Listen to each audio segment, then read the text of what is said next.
tried to get a copy of this report for a while now, because I wanted to read and establish the full reasons. It has taken time, but nonetheless, I'll comment on a very specific thing that I wanted to say. You know, Mr. Speaker, we live in a country where, for whatever reason, saying bad things about institutions, about individuals that are in public office, seem to be the vogue thing. And everybody is trying to outdo each other, Mr. Speaker, on public platform, here in Parliament, in funerals, to say the nastiest things about public institutions and individuals. I don't understand, Mr. Speaker, as a public figure, what people gain from doing such. Because unfortunately, Mr. Speaker, I have, with a bit of experience, taken time to study and appreciate the world as it is today, and realize that there is nothing unique about us as a country. We have all the indicators and the markers of a great republic. But unfortunately, due to obsession with negativity, Mr. Speaker, if somebody was to learn from us, they would imagine that perhaps they live in the world's most filthiest or most corrupt nation. Yet look at what we are doing this afternoon, Mr. Speaker. A committee of the Senate is annulling regulations that have been proposed by the executive. You will never find this in a headline. But you dare make a decision, Mr. Speaker, where you agree with something that has been proposed by the executive. Tomorrow, the Standard newspaper will carry a headline: Parliament disappoints again. Social media critics, very useless people, Mr. Speaker, some of whom have absolutely no record of anything useful they've ever done in this life, but are very critical of this institution called Parliament, Mr. Speaker, simply because they hold a different view. And sometimes Parliament does things which in their wisdom, Mr. Speaker, consider to be right. What am I pursuing, Mr. Speaker?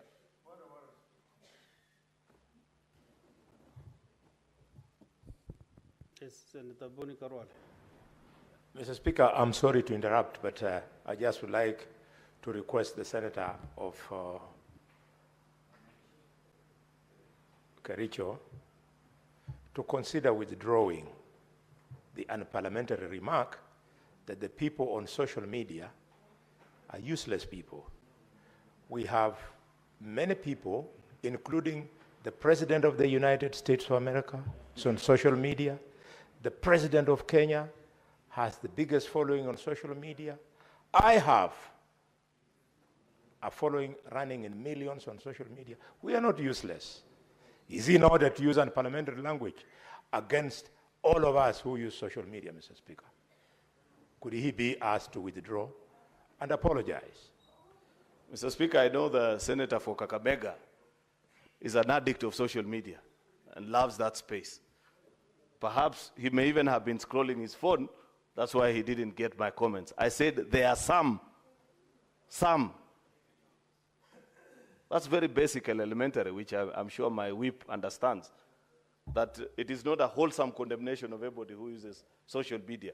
That there are people, in fact, I was quick enough to qualify, that there are people of no known achievements, but they have made it their business, Mr. Speaker, to disparage this House when it does duty on a certain item to which they disagree with the eventual finding. And I said, today is one such occasion, Mr. Speaker, that, for example, if Parliament was to do, if today we are to agree with the report of this committee and we eventually vote on it and agree with them, like many of us are saying, that if our committee on delegated legislation is telling us, good people, reject these regulations, it will be a good thing, because many times we are criticized and are told you are an appendage of the executive, that you agree with everything.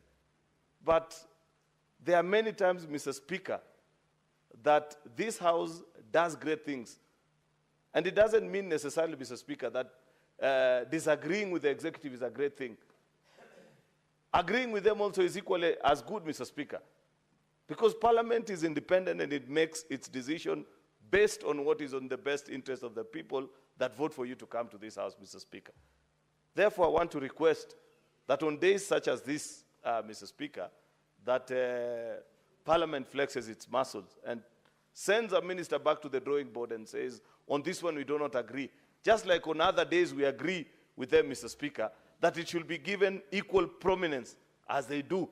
In fact, because now my whip, Senator Boni Alwale, has mentioned about social media, and I know he's an avid user, Mr. Speaker, he will help by either tweeting, which I know he loves doing, or on his Facebook account, to give an account of many such decisions when Parliament takes it. Because when you read through what people say sometimes, you'd think that there's nothing useful that Parliament does. Yet each afternoon, Mr. Speaker, we transact business that is meaningful to the country. The decisions are informed by what is the collective good interest, Mr. Speaker, of the people that you represent in this House, Mr. Speaker, which may not necessarily be that which somebody else may want, either a newspaper editor, a commentator on social issues, Mr. Speaker, a particular politician, Mr. Speaker. You know, unfortunately, our hands are tied most occasions because we don't work for ourselves. We are simply but employees of other people who send us here and say, transact in my best interest, make a decision. This is a very important regulation, for example, because the climate change, Mr. Speaker, and environment management and coordination is a very topical issue globally. Countries, Mr. Speaker, hoggle over each other on these positions. In fact, there's a lot that has been said about other countries that have walked away from commitments that have been made in other places in the climate. The UN Secretary General, Mr. Speaker, for example, spends tons of time speaking on this topic every time he addresses a gathering of the UN or even in public spaces, because climate change is real, Mr. Speaker, and it's affecting our life on a daily basis.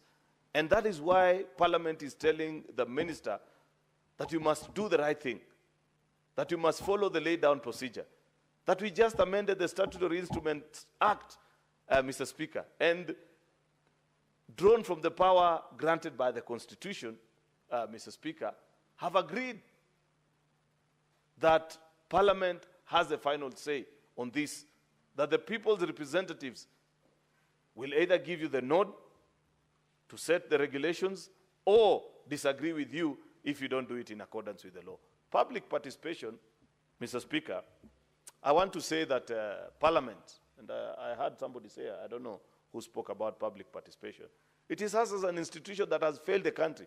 How can it be, Mr. Speaker, that 13 years after the promulgation, actually 15, this is 2025, after the promulgation of the new constitution, Mr. Speaker, for 3 terms of Parliament, we have been unable to pass legislation that guides public participation, Mr. Speaker, as such that institutions, public entities, county assemblies, judiciary, all these bodies, Mr. Speaker, are left groping in the dark, trying to establish what exactly is public participation. Citizens are fully aware about this, and many times when you make a decision, and it could be a decision even as simple as establishing a secondary school in a primary school ground, as is normally the case back in our villages. If you find a primary school that has a lot of space, many times you find the parents gather and they say, we want to establish. Therefore, we are calling upon you, our MP or senator or whoever, to help us establish an institution. Then another faction emerges and they say, no. We need to be consulted. We are the stakeholders. So citizens appreciate the importance of public participation, Mr. Speaker. But as Parliament, we haven't done justice to the country.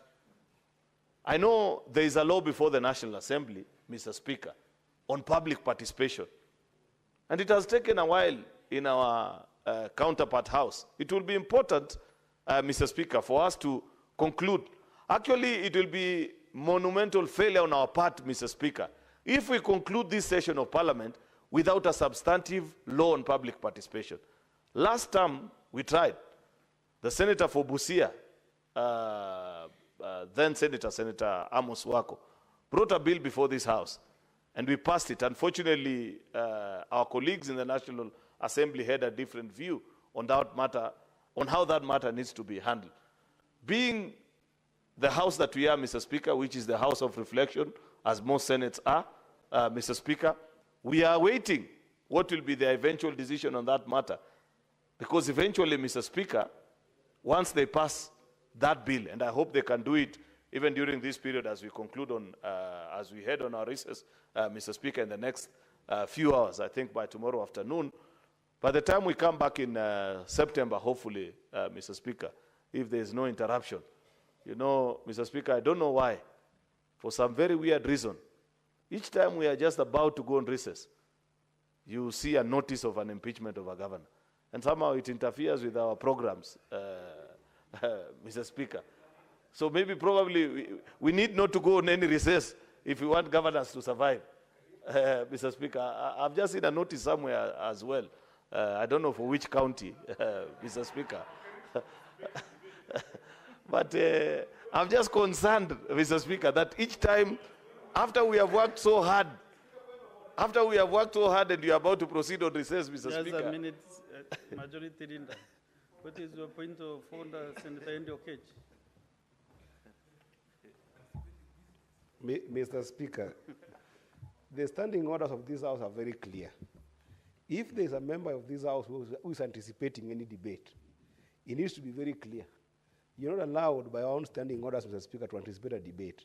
If the majority leader has got some debate that is anticipating on us, so that we can be able to organize ourselves, because some of us have got serious plans for our recess. And you know, anything that comes from majority leader, Mr. Speaker, is not a small matter. It's a very serious issue. You can't just say something that is not there. So is it in order for majority leader, Mr. Speaker, to anticipate a debate that we don't know about? And if it's anticipating one, why can't we just declare to us so that we can know, Mr. Speaker? The issue is, Senator Ndiokechi is asking you to disclose which county is this. I don't know for what Mr. Speaker, reasons. I know Senator Ndiokechi's interest in this matter. It is not the debate, Mr. Speaker, but I will choose not to indulge, Mr. Speaker, in that conversation. But the point I was making, Mr. Speaker, is that as a House, even in these matters where county assemblies consult citizens, either with their budget, impeachment proceedings, they struggle. Because as a House, we have not provided guidance on who needs to be consulted. Many times we have read, and I think Senator Boni Alwale referred to it, that there are many laws that are annulled simply on the basis of lack of proper and meaningful public participation, Mr. Speaker.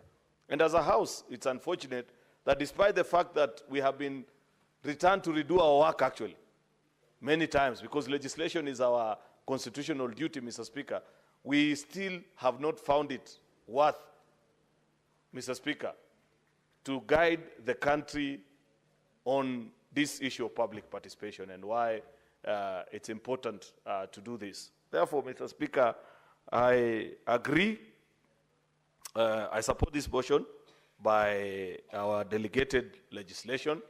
I hope, Mr. Speaker, that somehow in the course of the afternoon, actually, at least a soft copy of the report, Senator Mofai, you can share with us on the platform, official business platform, so that beyond the reasons that have so far been canvassed, because the reasons that you are speaking to are the ones that we had you speak to in your moving notes. I want to believe there are more reasons why you annulled these regulations, Senator Mofai, and it would be good for the House to be properly guided.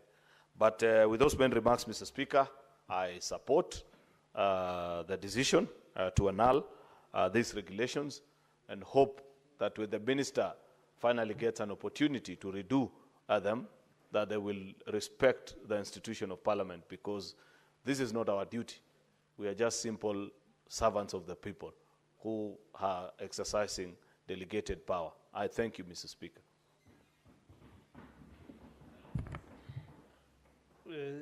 Senator Eric Okongo Mogeni. And Chair and Delegated Registration, where is the report? Or the Secretariat?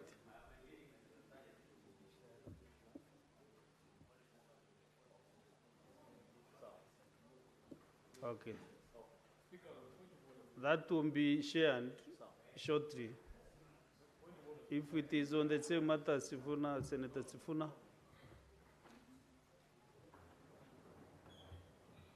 Speaker, I just wanted to bring to your attention that I have complained previously that my unit keeps failing, and therefore will not appear on your list. As a leader of this House, I don't want to impute any, what is it called? Improper motives on the management of the House. But now, Honorable Speaker, it is becoming increasingly difficult for me to contribute because I will never appear on your screen. I wish that that issue be resolved because I also have things to say. Thank you, Honorable Speaker. You appeared on my list this morning. What has happened? In the morning, this is the reason I wanted to attract your attention because this keeps happening. Even yesterday, my unit was failing. No, Senator, and I can see you are on the screen. And Honorable Speaker, perhaps that is why the majority leader can see things that I can't see. Can you confirm whether Senator Ende has removed my your unit card? is not working. Somehow. Who are you informing, Senator Faki Mohammed? The report is circulated in our WhatsApp group. The report we are debating. Yes. Senate business is there. It's just been shared. Senator Mogeni?